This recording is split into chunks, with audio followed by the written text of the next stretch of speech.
शानंदम सदनम सुतास्त सुधिया कांता प्रिया लापनी।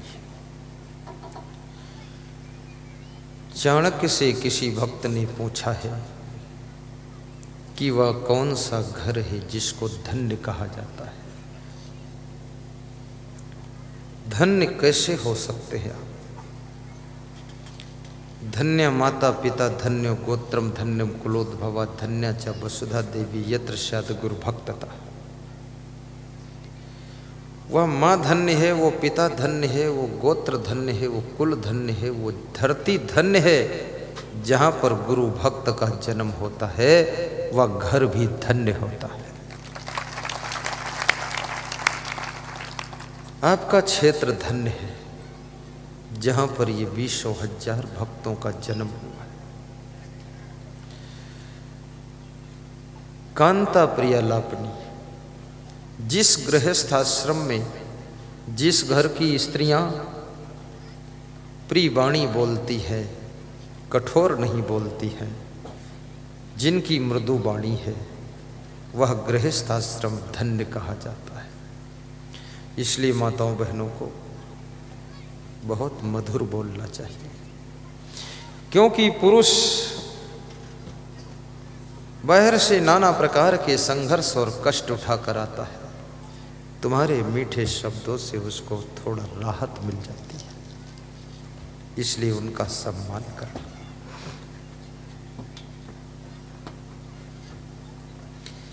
आज हमारे बीच में मुख्य अतिथि के रूप में श्री नंद कुमार सिंह चौहान, सांसद लोकसभा खंडवा, पूर्व भाजपा प्रदेश अध्यक्ष पधारे हुए हैं। ताली बजाकर उनका अभिनंदन करें। और मैं चाहूँगा उनको वहाँ कार्यालय में कुर्सी पर बिठाइए। आज्ञा है, वहाँ चले जाए। अरे रे अरे रे अरे रे रे मन जाए। जैसे वो भजन गाते हैं ना, गैया पी गए बछरुई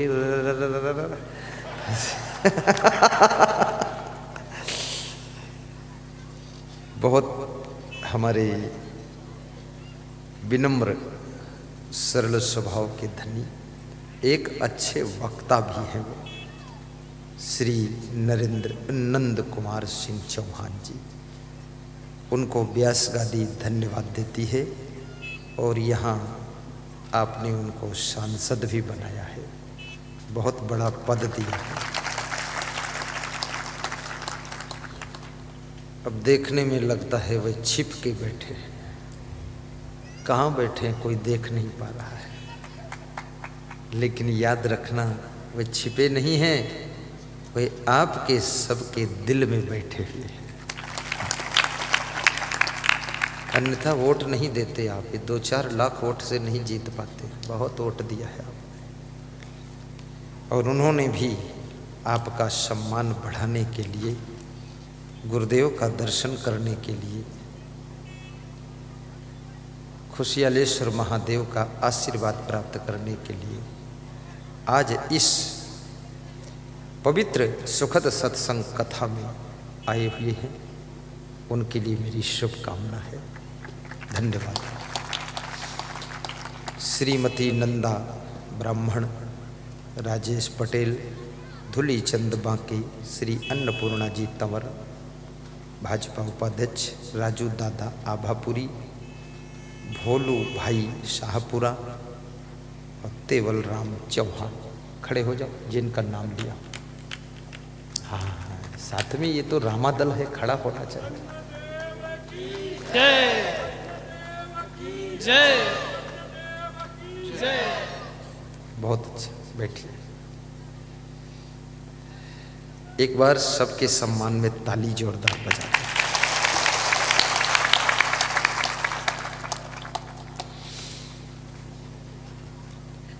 सीधे बैठ जाओ। शुरू करूं? चालू। हाँ, बीच बीच में थोड़ा ब्रेक आ जाता है ना, मुझे भी राहत मिल जाती है। कांता प्रिया लापनी, ये चाणक्य नीति का श्लोक है। चाणक्य भारत देश के बहुत बड़े नीतिकार हो चुके हैं। चाणक्य बहुत विद्वान थे। चाणक्य कहते हैं, इच्छा पूर्ति धनम, वह गृहस्थाश्रम धन्य और सुखी होता है जिस गृहस्थ के घर में आवश्यकताओं को पूर्ण करने भर का धन भी होता है। जो घर निर्धन नहीं है, इसलिए मैं निवेदन करूंगा, निर्धन मत रहो, धनवान बनो। और धनवान बनने का फार्मूला आज आपको बता देता हूं। बहुत सरलता से धनवान हो जाओगे। 24 घंटे से ज्यादा समय किसी को मिला नहीं है। अपने घंटों का सदुपयोग करो, मिनट का सदुपयोग करो। व्यर्थ में आपका मिनट भी नहीं जाना चाहिए, कोई घंटा भी निरर्थक नहीं बीतना चाहिए। Importance of the 1 minute in life, आपकी जिंदगी में 1 मिनट का भी बहुत बड़ा महत्व है। इसलिए समय के महत्व को समझोगे तो थोड़े समय में ही धनवान भी बनोगे। आप कहीं पान ठेला पर खड़े गप्पा मार रहे हैं, 3-3 घंटे ताश खेल रहे हैं, कहीं पिकनिक मनाने जा रहे हैं, कहीं दारू की भट्टी पर खड़े खुद ही भट्ठा बने जा रहे हैं, शराब पीकर 6-6 घंटे बेहोश नशे में पड़े हुए। आपकी उन्नति रुक जाएगी, विकास रुकेगा। सबसे पहले समय का सदुपयोग करो। नंबर 2, अपने इस शरीर का सदुपयोग करो।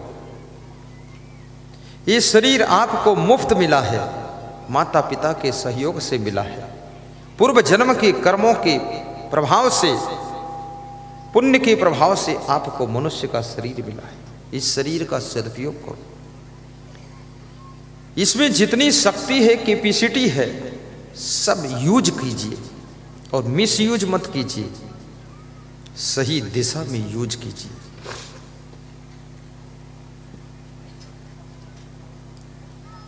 फिर तुम धनवान बनोगे। अपनी बुद्धि का भी सदुपयोग कीजिए, वाणी का सदुपयोग कीजिए और सुंदर स्वभाव बनाइए। स्वभाव बनाने में पैसे तो नहीं खर्च होते हैं, लेकिन सुंदर स्वभाव के प्रभाव से पैसे जरूर आते हैं। इसलिए सुंदर स्वभाव बनाइए, पवित्र चरित्र बनाइए। चरित्र को पवित्र करने के लिए कोई पैसे नहीं खर्च होते हैं, लेकिन जिनका चरित्र पवित्र है वे किसी भी फील्ड में एंट्री होते हैं तो वहां उच्च शिखर पर पहुंचते हैं। इसलिए चरित्र को भी अच्छा बनाइए और व्यवहार साफ सुथरा रखिए। किसी का पैसा लो तो उसको वापस दो, ठग मत बनो। ठग जाने ठग ही की भाषा।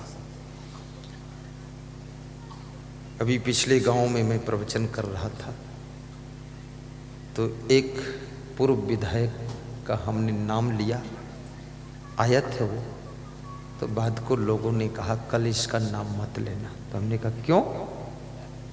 बोले ये हारा हुआ है। तो हमने कहा तो हार का दुख है, हम सम्मान कर देंगे, थोड़ा दुख कम हो जाएगा। बोले हारा भी है और कम से कम 200-400 लोगों को ठग चुका है। ये बड़ा भारी ठग है, इसका नाम सुनते ही खून खौल जाता है। तो हमने कहा खून खौल जाए तो उसमें पूड़ी डाल दो, पक जाएगी। तेल खौलता तो पूड़ी पकती है, खून खौल रहा। बोले गुस्सा आती है इसका नाम सुनते ही, ये आदमी ठीक नहीं। फिर आपके पवित्र मुख से इतने गलत आदमी का नाम शोभा नहीं देता है। तो मैंने कहा तो भूल हो गई। बोले भूल की क्षमा मांगो। हमने कहा चलो कोई बात नहीं, माफ़ कीजिएगा।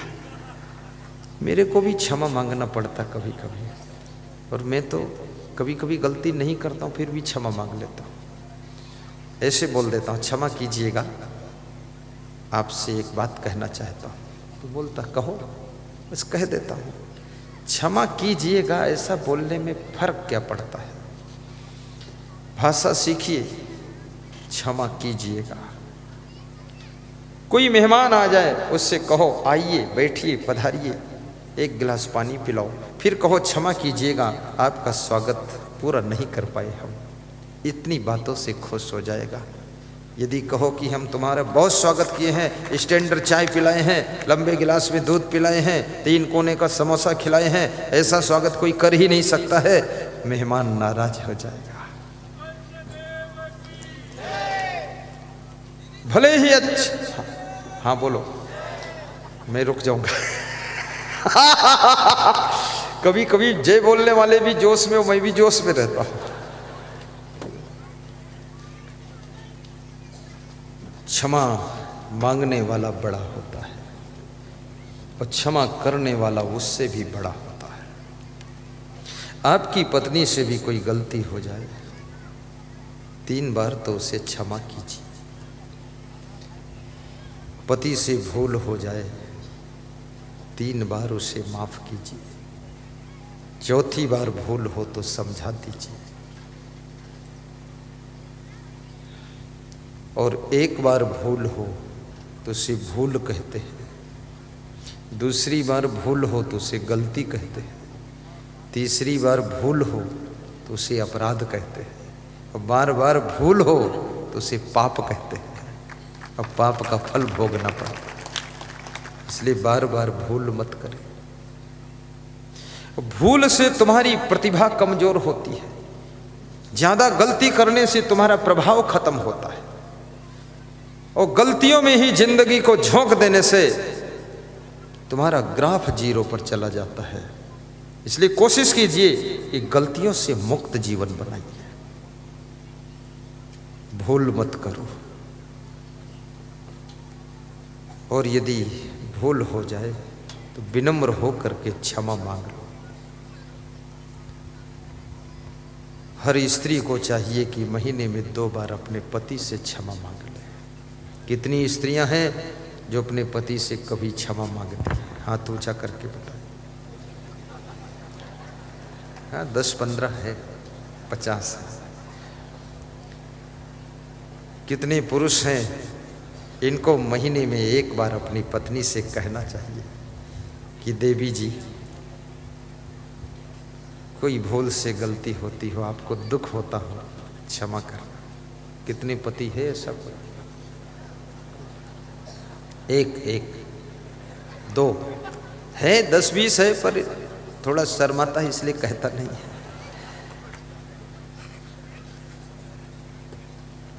खैर,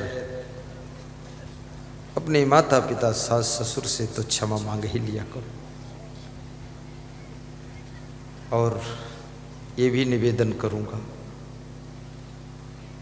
कि पुत्र को चाहिए कि अपने माता पिता से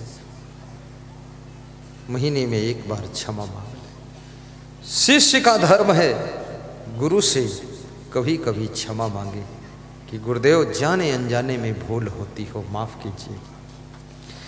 क्षमा मांगना बहुत कठिन है, क्योंकि क्षमा जब तुम मांगने के लिए तैयार होते हो, अहंकार तुमको रोकता है क्षमा मांगने से। ये अभिमान क्षमा मांगने से ब्रेक लगाता है कि क्षमा नहीं मांगना है। लेकिन याद रखना, क्षमा करना भी कठिन है, क्योंकि क्षमा वही कर सकता है जो अपने भीतर क्रोध की आग को बुझा सकता है। अन्यथा गलती करने वाले पर क्रोध आता है, गुस्सा आती है कि इसको पीटूं, ठोकूं, कुछ कहूं, गाली दूं। लेकिन क्षमा वही कर पाता है जो अपने क्रोध की अग्नि को बुझा देता है और करुणा से अपने को भर लेता है, फिर वह क्षमा कर देता है। और क्षमा शब्द बड़ा महत्वपूर्ण है। धृति क्षमा दमो अस्तेयम शौचम इंद्रिय निग्रह धी विद्या सत्यम अक्रोधो 10 धर्म लक्षणम। मनुस्मृति में मनु जी ने कहा है कि धर्म के 10 लक्षण होते हैं, जिसमें से क्षमा भी एक लक्षण है धर्म का। अगर धर्म को जीवित रखना चाहते हो, धर्म के पथ पर चलना चाहते हो, तो ये 10 साधन धर्म के हैं। नंबर 1 धृति, धैर्य रखिए, धैर्य को टूटने मत दो। धृति क्षमा, और क्षमा भी पालन करो। दमो अस्तेयम, और इंद्रियों को बस में रखो। अस्तेयम, चोरी ना करना भी धर्म है। शौचम पवित्र रहना, स्वच्छ रहना। अभी भारत सरकार भी स्वच्छता अभियान चला रही है। एक कदम स्वच्छता की ओर तो बाकी कदम गंदगी की ओर, सभी कदम स्वच्छता की ओर। और स्वच्छ भारत, सुंदर भारत, सफल भारत, सौभाग्यशाली भारत। भारत देश में बहुत बदलाव आया है। आज के 10 साल 20 साल पहले जो भारत देश था अब नहीं। यहाँ के लोगों की चेतना जागृत हो चुकी है। अब लोग कचरा फेंकने से पहले थोड़ा सोचते जरूर हैं कहाँ फेंकूं, इतना फर्क पड़ा है। और शौचम यानी पवित्रता धर्म की जान है। और जिसके घर में पवित्रता रहती है उसके घर में लक्ष्मी निवास करती है। यदि तुम चाहते हो कि मैं धनवान बनूं तो अपने घर को पवित्र रखो, बर्तन साफ सुथरा रखो, कपड़े साफ सुथरा पहनो, गाड़ी साफ सुथरा रखो, अपना मुंह भी साफ सुथरा रखो, रजाई गद्दे भी साफ सुथरा रखो। कितने लोगों की घरों की रजाई में इतना मैल लगा हुआ है, उस रजाई को ओढ़ो तो 10 साल पुराने मैल की बदबू आती है। रजाई पर कब्र चढ़ा कर रखो, क्योंकि रजाई रुई की है, धोई नहीं जा सकती। कब्र को धोया जा सकता है। अपने दांतों को भी साफ रखो। ये जर्दा पुड़िया पान तमाकू मत खाओ, ये भी खाना बंद करो। मध्य प्रदेश में एक जिला है जिसका नाम है हरदा। वहाँ लोग खूब खाते हैं जर्दा, हरदा। ये जर्दा खाने से दांत खराब होते हैं, आंत खराब होती है। तंबाकू भी मत खाइए। तंबाकू जो खाते हैं तिनके गिरते दांत, पाचन क्रिया बिगड़ती, सड़ जाती है आंत, सड़ जाती है आंत की थू थू थूकत बंदा। और जहाँ बैठे तहाँ गंदा, घर आंगन दीवाल जहाँ बैठे तहाँ गंदा। थोड़े में कह दिया दोष ज्यादा क्या आंकूं, और जल्दी दीजे छोड़ यार खानी तंबाकू, खानी तंबाकू मत खाना। बचपन में तुम कोई तंबाकू नहीं खाते थे, मांस मछली अंडा नशा शराब कुछ नहीं लेते थे, पुड़िया बीड़ी सिगरेट नहीं लेते थे। कितना सुंदर तुम्हारा चेहरा था, कितनी सुंदर ओंठें थी, कितनी सुंदर आंखें थी। और जवानी में प्रवेश किया तो इन सब व्यसनों में भी प्रवेश कर गए। आपकी शक्ल भी बिगड़ गई, आपकी आंखों का रंग बिगड़ गया, होठों का रंग बिगड़ गया, चेहरे का कलर बिगड़ गया। इसलिए मैं निवेदन करूंगा, ऐसा वैसा खाना बंद करो। इस शरीर को मंदिर समझो, जिसको देवता लोग पाने के लिए तरसते हैं वो शरीर आपको प्राप्त हुआ है। ये शरीर मोक्ष के लिए मिला है, ये जर्दा खाने के लिए नहीं मिला। पैसे भी बर्बाद मत करो व्यसन और बुराइयों में।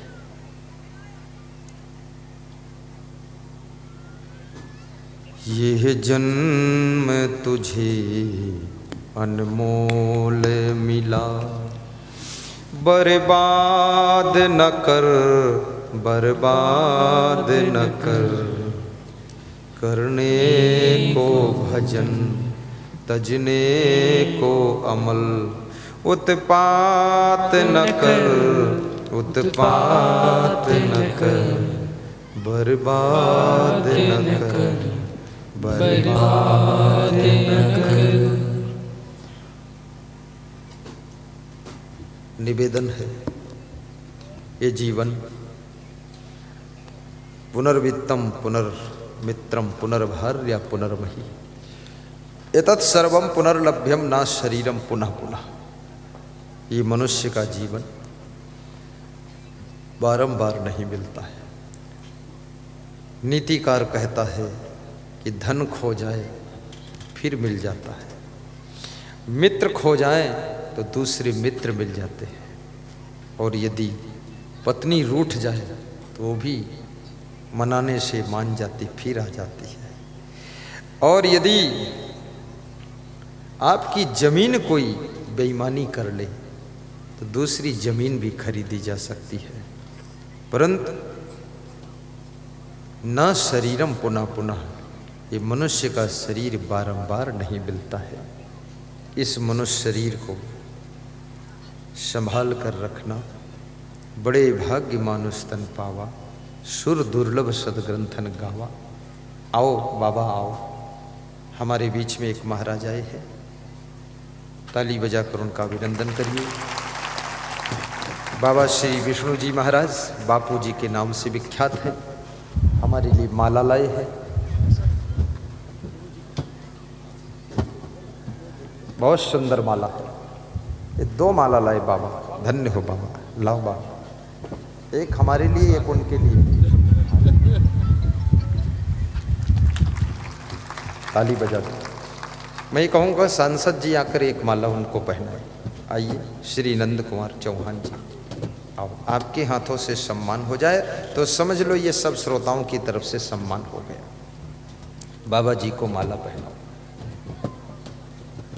बाबा जी बड़े करुणावान हैं।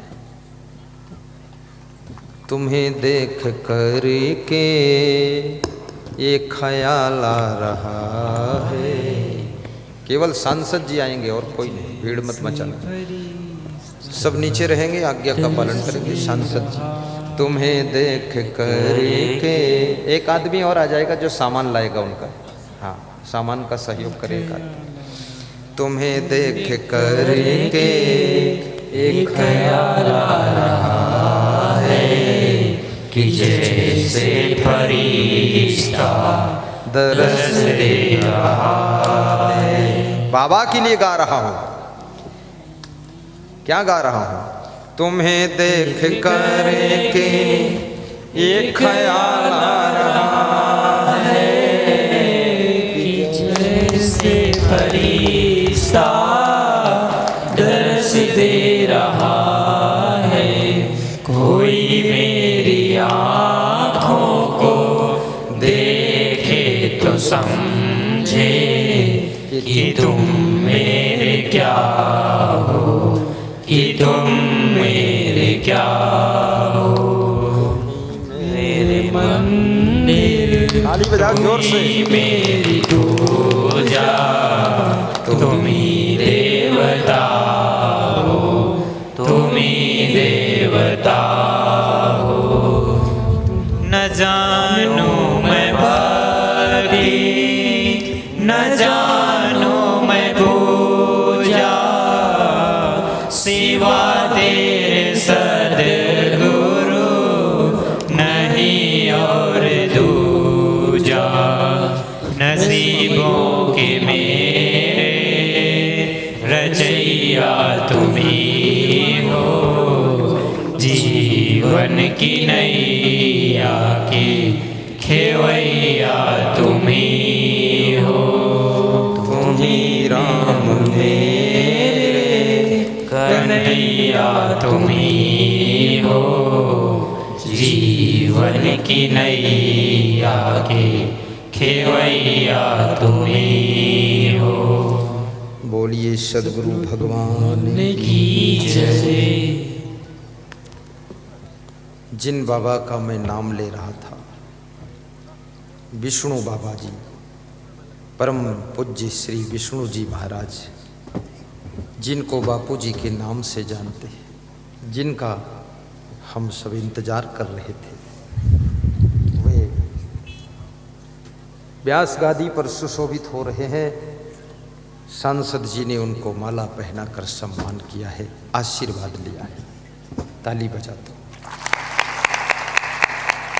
और सांसद जी ने एक माला मुझे भी पहनाया है और एक शाल दिया है, एक श्रीफल दिया है, तो एक माला मैंने भी उनको पहना दिया है, आशीर्वाद दे दिया है। बाबा जी ने भी, बापू जी ने भी एक माला हमें पहनाया, तो मैंने भी एक माला उनको पहनाया।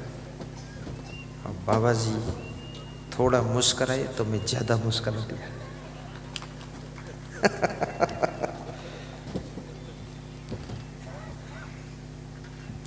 श्री धौल सिंह जी पूर्व विधायक ममराज जी, वो भी आए हुए हैं, उनका भी व्यास गादी सम्मान करती है। आ जाओ, इसी लाइन में बैठ जाओ, क्योंकि शेर शेर सब एक जगह बिठाना चाहते हैं। आ जाओ। जय हो जय हो। आ जाओ आ जाओ। वाह वाह। कोई पहना हुआ माला मुझे मत पहनाना, जो माला पहना जा चुका है उसे गुरु जी को अब मत पहनाना, ये नियम होता है। ताज़ा माला पहनाना।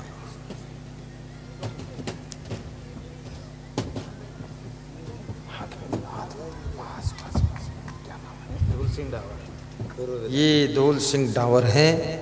ये तो बहुत भोले भाले हैं, बहुत प्रेमी व्यक्ति हैं। प्रणाम।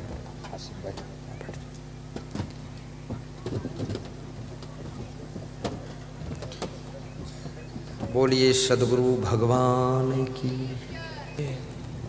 ध्यान एकाग्र करना।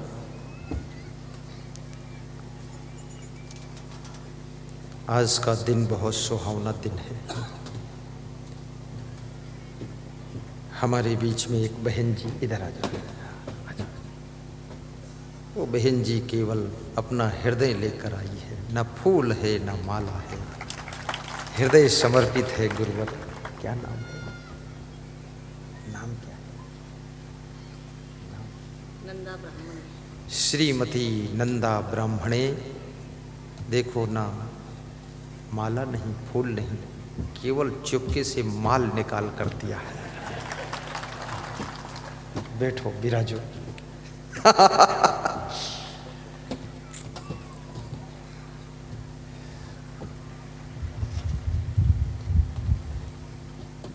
शानंदम सदनम सुता सुधिया कांता प्रिया लापनी, इच्छा पूर्ति धनम सोयोषित रति स्वाज्ञा परा सेवका। चाणक्य कहते हैं, जिसके घर में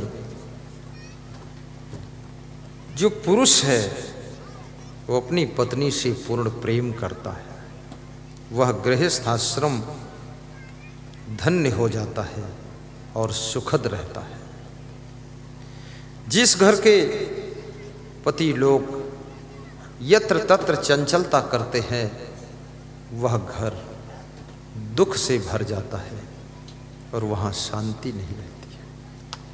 याद रखना, जिसको आपने धर्म पत्नी माना है, उसके साथ में बड़ी श्रद्धा के साथ, प्रेम के साथ आप अपना भाव रखना। एक पत्नी व्रत का पालन करना, एक पति व्रत का पालन करना। जैसे हाथी के पांव में सबके पांव समा जाते हैं, ऐसे एक गृहस्थ आश्रम का सबसे पवित्र व्रत है एक पत्नी व्रत, एक पति व्रत। इस व्रत में दुनिया के सभी व्रत समा जाते हैं और सब तीर्थों का पुण्य भी इसमें समाया रहता है। इसलिए इस व्रत का भी पालन करना। सोयोषित रति स्वाज्ञा परा सेवका। और जिस घर के कार्यकर्ता घर मालिक की आज्ञा का पालन करते हैं, वह घर स्वर्ग होता है। जिस घर में इशारे से काम करने के लिए सब तैयार रहते हैं, उस गृहस्थ आश्रम को चाणक्य ने धन्य कहा है। आतिथ्यम प्रतिदिनम मिष्ठान्न पानम शिव पूजनम गृहे। और जिसके घर में अतिथि का सत्कार होता है, अतिथि देवो भव। हमारे देश के अंदर श्वेतोत्तर उपनिषद आपने पढ़ा होगा, उसमें एक मंत्र लिखा हुआ है। वो मंत्र है कि मातृ देवो भव, पितृ देवो भव, अतिथि देवो भव, आचार्य देवो भव, राष्ट्र देवो भव। माँ में देवी का दर्शन करो, पिता में देवता का दर्शन करो, अतिथि में देव का दर्शन करो, और ज्ञान देने वाले आचार्य सद्गुरुदेव में देवों के देव परम देव का दर्शन करो। राष्ट्र को भी देवता समझ करके राष्ट्र का सम्मान बढ़ाओ। आज हमारे राजनीतिक क्षेत्र में काम करने वाले सभी बंधु और बहन राष्ट्र देव भव की पूजा करते हैं। इस भारत राष्ट्र को ऊंचा उठाने के लिए इसका सम्मान बढ़ाने के लिए, हिंदुस्तान का गौरव ऊंचा करने के लिए वे रात दिन मेहनत करते हैं। जो समर्पित रूप से, ईमानदारी के साथ, जिम्मेदारी के साथ राष्ट्र के उत्थान में लगे हुए हैं, उनको व्यास गादी आशीर्वाद दे रही है। और जो थोड़ा गलतियां करते हैं, उनके लिए व्यास गादी शुभकामना कर रही है कि उनका भी सुधार हो, सद्बुद्धि मिले और वह भी राष्ट्र की सेवा में समर्पित होकर काम करें।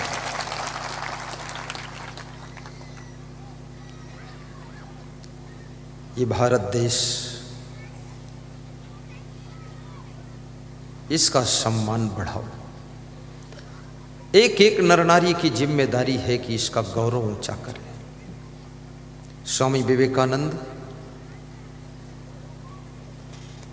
12 जनवरी जिनका अवतरण दिवस था, जयंती मनाई गई। विवेकानंद ऐसे महान संत जिन्होंने, याद रखना, अमेरिका में, शिकागो में, कैलिफोर्निया में जाकर के ऐसा प्रवचन सुनाया है कि ये हिंदू राष्ट्र, ये भारत देश, ये हिंदुस्तान विश्व के पटल पर धर्म के क्षेत्र में प्रथम स्थान को प्राप्त किया था। संत ने इसका गौरव ऊंचा किया था।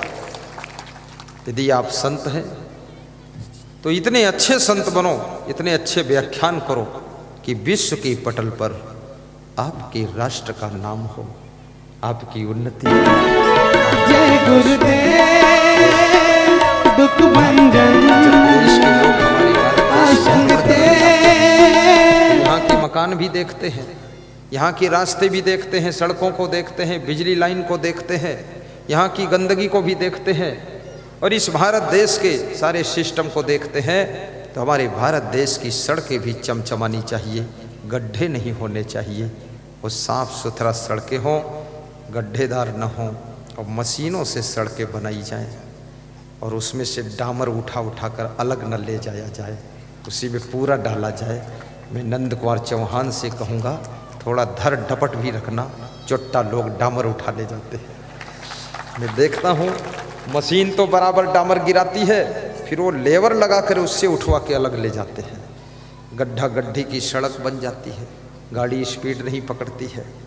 हमारी सड़कें भी समतल हों, 20 लेन की रोड हमारे हिंदुस्तान में बने, 12 लेन की 18 लेन की रोड बने, क्योंकि जनसंख्या बहुत है और जनसंख्या नियंत्रण बिल भी पास हो। हिम्मत के साथ हम सब उसका समर्थन करते हैं, उसमें साथ में है, इसमें डरने की कोई बात नहीं है। और ये भी निवेदन करूंगा, मैं दुबई गया था, वहाँ 20 लेन की रोड देखा तो मेरे मन में थोड़ा दुख हुआ कि हमारी इंडिया में 4 लेन के बाद 4 लेन शुरू हो जाती है। यहाँ भी बनना चाहिए 20 लेन की रोड। और भारत देश भौतिक क्षेत्र में भी किसी भी देश से पीछे न रहे। हमारा देश धनवान भी हो, हमारे देश में बिल्डिंगें भी ऊंची ऊंची हों। इसलिए मैं सबसे कहता हूँ, मकान जब बनाओ तो नीचे ज़्यादा मत फैलाओ, ऊंचे ले जाओ। 3 कमरे नीचे बनाओ, लेट बाथ किचन बनाओ। 1 कमरे में सामान, 2 कमरों में मेहमान। दूसरी मंजिल पर 2 कमरे बनाओ, लेट बाथ किचन बनाओ। 1 कमरे में तुम, दूसरे कमरे में बेटा बहू। तीसरी मंजिल पर 1 कमरा लेट बाथ किचन बनाओ, जिसमें छोटा लड़का और छोटी बहू तीसरी मंजिल पर रहे। कभी गुस्सा आए तो ऊपर से कूद जाने दो उसको। 3 मंजिल का मकान दूर से चमकेगा, लोग देखेंगे, ऊपर हवा भी अच्छी लगेगी। सड़क से छोड़कर मकान बनाइए, थोड़ा रास्ता निकलने के लिए ज़्यादा छोड़िए। रास्ते में मकान मत खड़ा करो, आकाश में ऊंचे उठ जाओ। चौड़े रास्ते मकान की शोभा बढ़ाते हैं, चौड़े चौड़े सड़कें आपके देश का गौरव बढ़ाती हैं। और ये देश वास्तव में आज हमारे नरेंद्र मोदी के हाथ में है। मैं नरेंद्र मोदी के लिए भी शुभकामना करता हूँ कि वह स्वस्थ रहें और मस्त रहें और तंदुरुस्त रहें, चुस्त और दुरुस्त रहें। हमारे देश के अंदर इतने कड़े फैसले, बड़े फैसले लिए।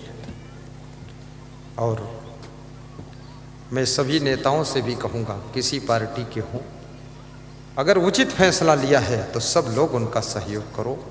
देश हित में फैसला है, राष्ट्र का गौरव बढ़ाने के लिए कोई डिसीजन हुआ है तो सभी पार्टी के नेता उसमें समर्थन करें। जीत और हार तो अपनी जगह पर है, तुम भी अच्छा करोगे, तुम्हारी भी सरकार बनेगी, लेकिन अच्छा करने वाले को धन्यवाद देने की दिल में जगह रखना चाहिए।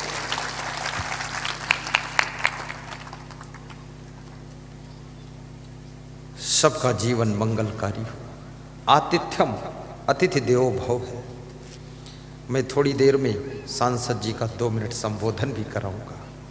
आज मैं बहुत जल्दी बैठ गया था, 12 बजे ही आ गया था, बहुत शीघ्र आया हूँ और 1 बजे से पहले ही स्टार्ट कर दिया था। दम निकल जाएगा रोशनी का, बहुत मेहनत किया हूँ।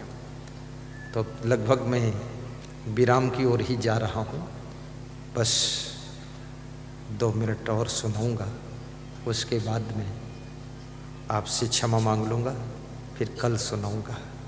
लेकिन 2 मिनट का समय। साहिब बंदगी, जय सिया राम, जय महादेव, जय कालू बाबा, जय विष्णु बाबा, और सब माताओं बहनों की जय, सब बंधुओं की जय, मेरे गुरुदेव क्षमादेव महाराज की जय। साहिब बंदगी। आतिथ्यम प्रतिदिनम शिव पूजनम मिष्ठान्न पानम गृह। जिसके घर में प्रतिदिन पूजा पाठ भजन भक्ति होता है वह घर धन्य है। याद रखना, अपने घर में नित्य पूजा पाठ करो, नित्य कुछ भजन करो। भजन करने से आपके घर में दरिद्र नहीं आएगा, लक्ष्मी की कृपा रहेगी। नित्य अपने घर में प्रवचन सुनो, आरती पूजन भी करो, और आपके घर में ऐरे गहरे नत्थु खैरे के फोटो मत लगाओ, महान पुरुषों के फोटो लगाओ, माता पिता का फोटो लगाओ, पवित्र संतों के फोटो लगाकर दर्शन करो, और जो तुम्हारे इष्ट देव हों उनका फोटो लगाओ। हीरो हीरोइन के फोटो मत लगाओ, क्योंकि वह इस योग्य नहीं है कि उनकी पूजा किया जाए। पूजने योग्य वही होते हैं जिनके चरित्र अच्छे होते हैं। चित्र उनका पूजना चाहिए जिनका चरित्र उत्तम होता है। जिनके चरित्र का कोई ठिकाना नहीं है उनके चित्र को कभी लगाना नहीं है।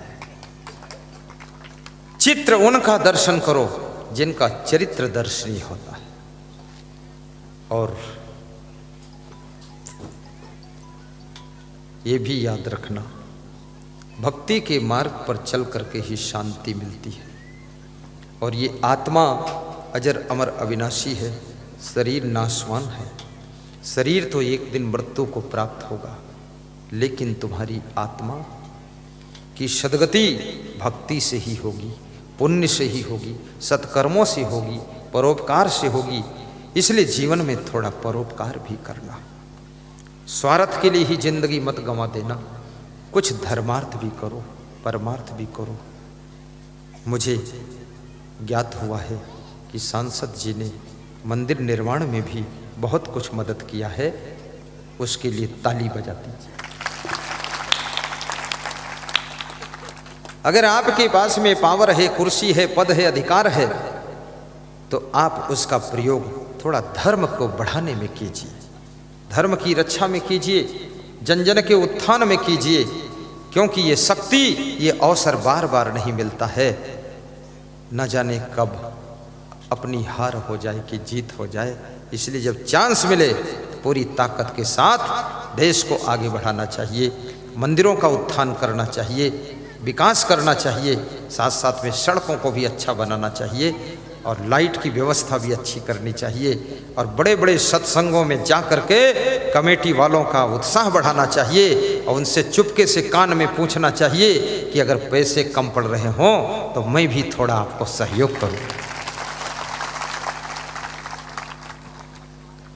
कल जो नुक्ति का प्रसाद बटेगा, विधायिका श्रीमती, क्या नाम था, हैं? उमा, भूमा, भूमा, उमा, झूमा, झूमा, झूम झूम कर मधु, फूल चूम कर मधु।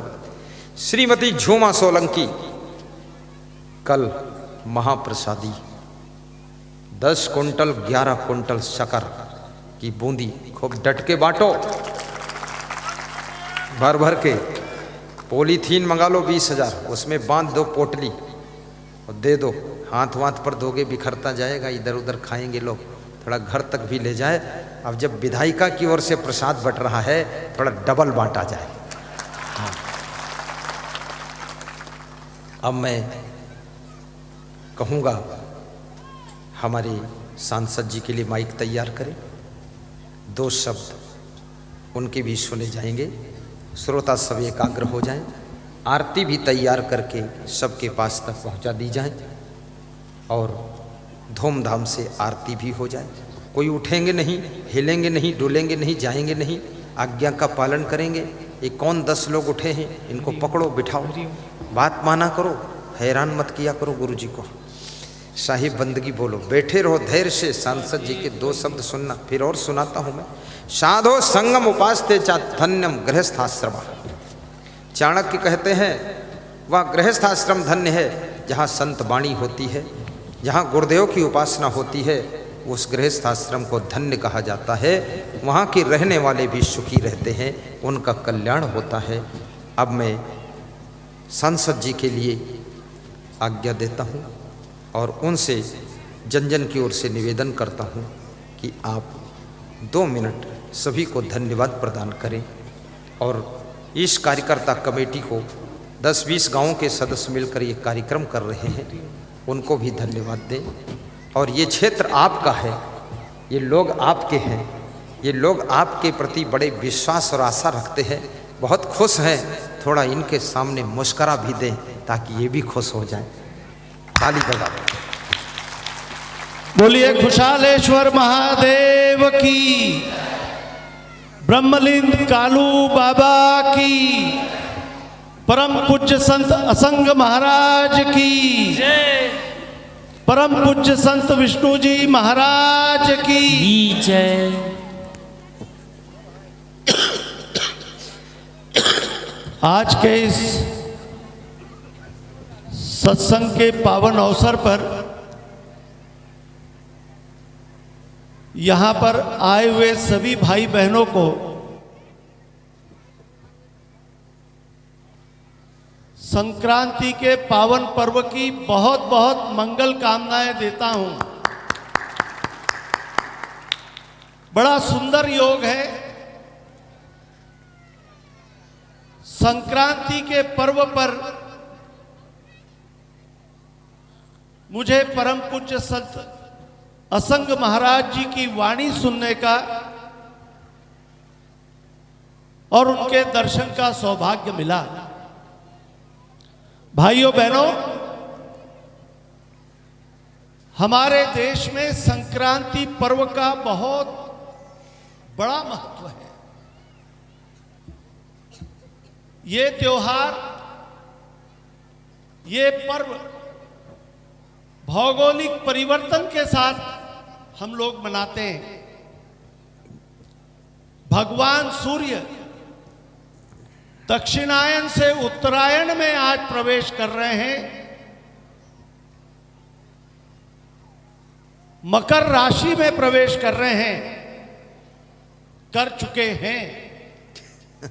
ऐसे अवसर पर हम यहां पर सब इकट्ठा है। इस पवित्र स्थान पर परम पूज्य असंग महाराज जी के सत्संग का ये अवसर जो समिति ने दिलाया, मैं समिति को भी हृदय से धन्यवाद देता हूं। ये योग लाने का, संत को यहां बुलाने का, श्रोताओं को यहां पे इकट्ठा करने का ये काम जो समिति ने किया है, एक बहुत बड़े पुण्य का काम उनके हाथ से यहां पर हो रहा है। यह स्थान बहुत सिद्ध स्थान है, पवित्र स्थान है। मैं भी यहाँ का सेवक हूँ। पूर्व में 10 लाख रुपए मैंने यहाँ पर मंदिर के लिए दिलाए थे। आगे भी जैसे जैसे व्यवस्था होंगी, इस स्थान के विकास के लिए जहां से भी रास्ते बनेंगे, ये स्थान विकसित हो, उसका पूरा प्रयत्न मैं करूंगा। हम भाग्यशाली हैं, 2 संत आज हमारे बीच हैं। जहां संत है वहां बसंत है। आज हमारी धरा पर, इस भारत देश में समाज को सद्मार्ग पर चलने की प्रेरणा इन्हीं संतों से हमको मिलती है। भाइयों बहनों, हम घोर कलयुग में जी रहे हैं। मनुष्य के मन को कलुषित करने के इतने साधन संसार में पैदा हो गए, मन बहुत दुखी होता है।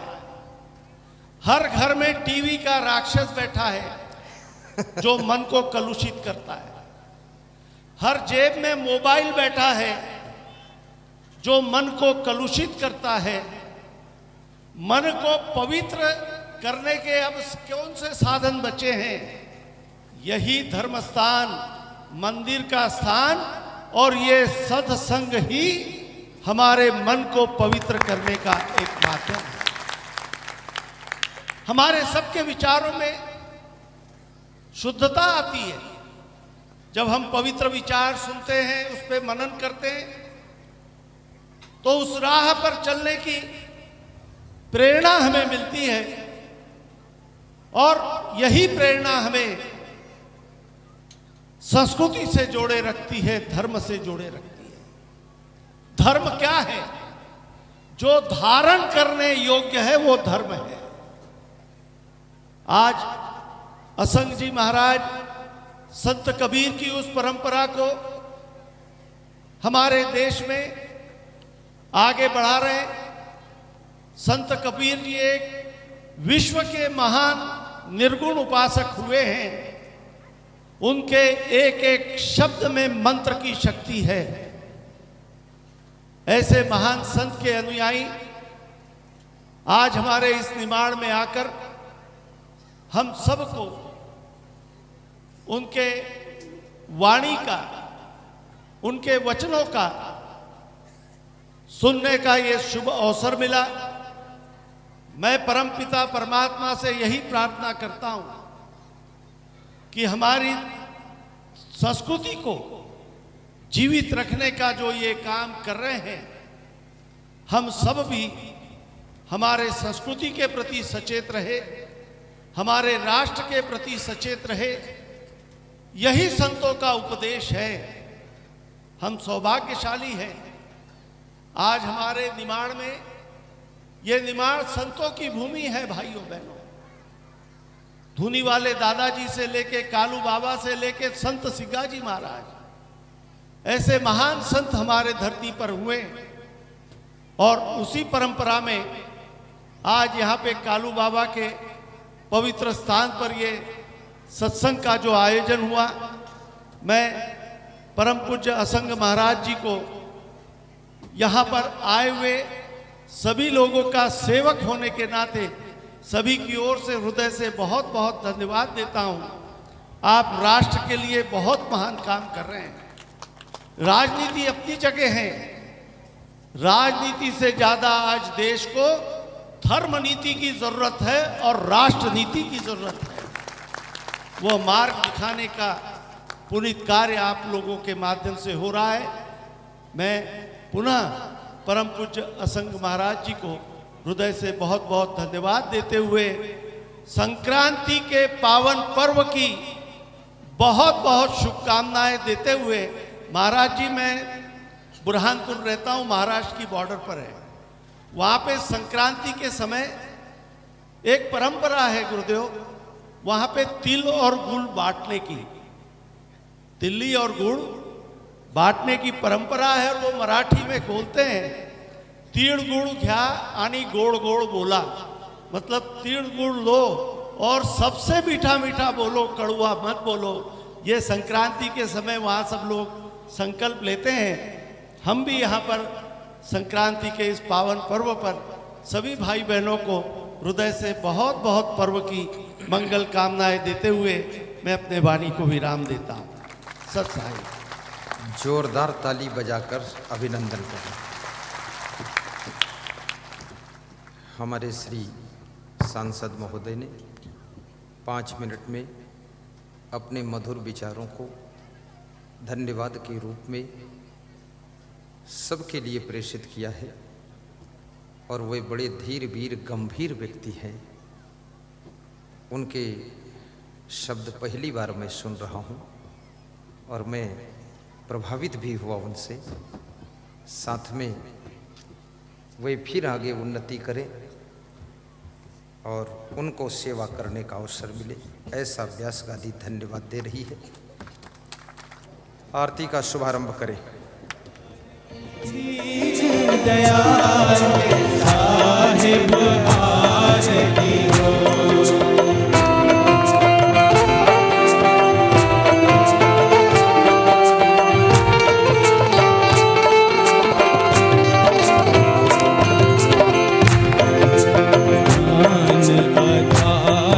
विवेक की बातें ज्ञान आधार विवेक की बातें सूरती ज्योत जहाँ जा साहिब आरती हो।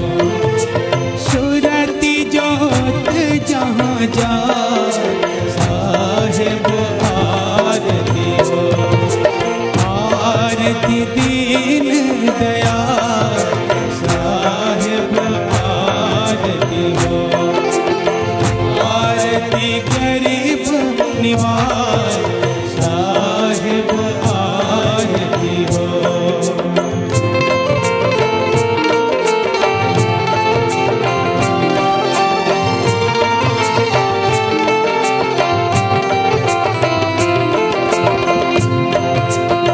आरती करो सतगुरु साहिब की। आरती करो सतगुरु साहिब की। जहाँ सब संत समा साहिब आरती हो। जहाँ सब संत समा साहिब आरती हो। आरती दीन दयाल साहिब आरती हो। आरती गरीब निवास साहिब आरती हो।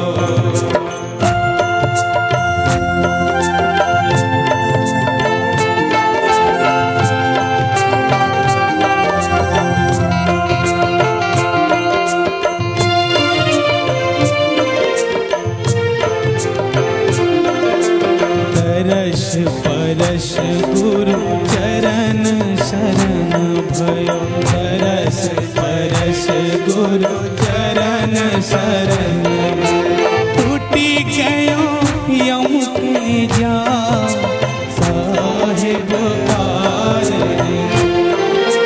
टूटी गयो यम के जाल साहिब आरती हो। आरती गरीब निवास साहिब आरती हो। आरती दीन दयाल साहिब आरती हो।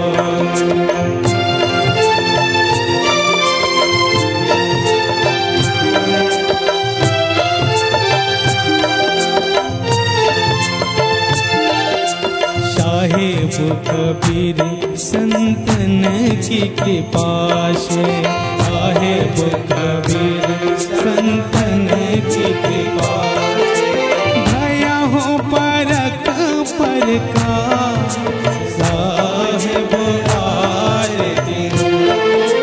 भया हो परक परका साहिब आरती हो। आरती गरीब निवाज साहिब आरती हो।